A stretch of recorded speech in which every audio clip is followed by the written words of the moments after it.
Hello there, this is an overview of a copy of a Spyderco Southard.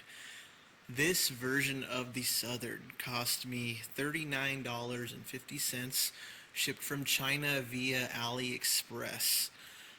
Being the cheapest copy of the Southard available, the materials are much cheaper than the original and even cheaper than the more expensive knockoffs of this knife. This version has the brown G10 scale in mimicry of the original, and it has a stainless steel frame lock. This increases the weight of the knife to about 5.5 ounces. The steel frame has a light to medium stone washing applied to it, so you can see that, and it looks good. It looks very nice. And the G10 is grippy with what I would call medium to rough texturing. The blade of the knife is advertised as 9CR13 MOV steel on the sales page for this knife. Although having the Southern markings, it is still written on the blade as CTS 204P. So the sales page mentioned the difference. The blade has a fine stonewash finish, and the Spyderco markings on the blade seem to be nicely made and of really high quality. The blade is decently centered and was perfectly centered out of the box. However, being the nitpicky perfectionist that I am, I noticed out of the box there was a small amount of up and down blade play when it was open. I remedied this by disassembling the knife and slightly bending over the lock bar. So this gives the knife a slightly later lockup, but it has eliminated the blade play.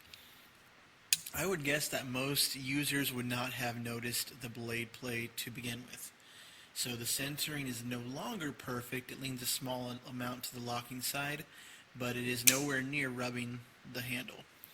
I could probably fix the centering by tightening the pivot further, but I do not want to damage the bearing system in the knife. So current lockup is perhaps 60-70%, and it seems very stable for now. The blade did come very, very sharp. Perhaps the sharpest knife I have ever seen come straight out of the box. So what I did to this knife is Dremel some small lines into the flipper to give my finger better purchase. I found before doing this, sometimes my finger would slip off the flipper instead of deploying the knife.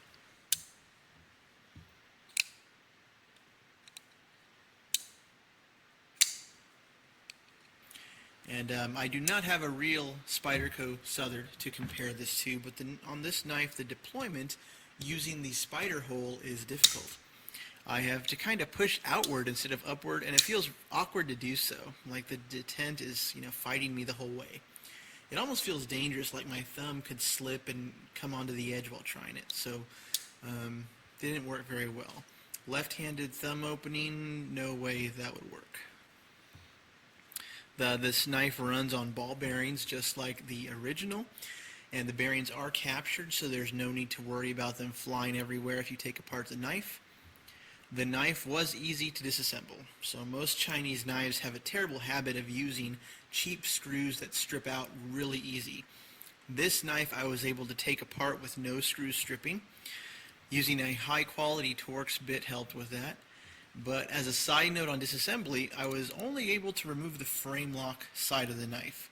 The T6 screws on the G10 side would not budge no matter what I tried. I did apply heat to loosen the Loctite, but it didn't work.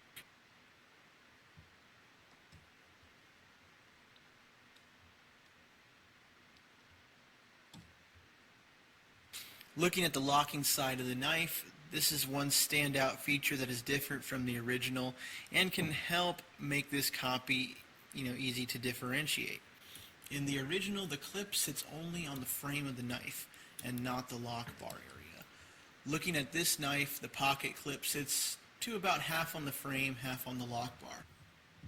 The box this knife comes in looks every bit the real deal, right down to the barcodes on the side. Could fool anybody. Very high quality box and materials. All in all, this is a quality knife for its price. It's about the same price you'd pay for a Spyderco Tenacious, at any knife site today. Both knives made in China using similar materials, possibly even the very same labor. Spyderco must be a very popular brand overseas since they seem to be a favorite to copy. So if the whole counterfeit issue bothers you, then of course support Spyderco USA whenever you can. Buy their U.S.-made knives, buy their Taiwan-made knives, because you want them to stick around, make those knives for years to come. So thank you for watching. I tried my best to discuss all of the merits and pitfalls of this knife. So let me know if you have any questions you might have, and thank you for watching.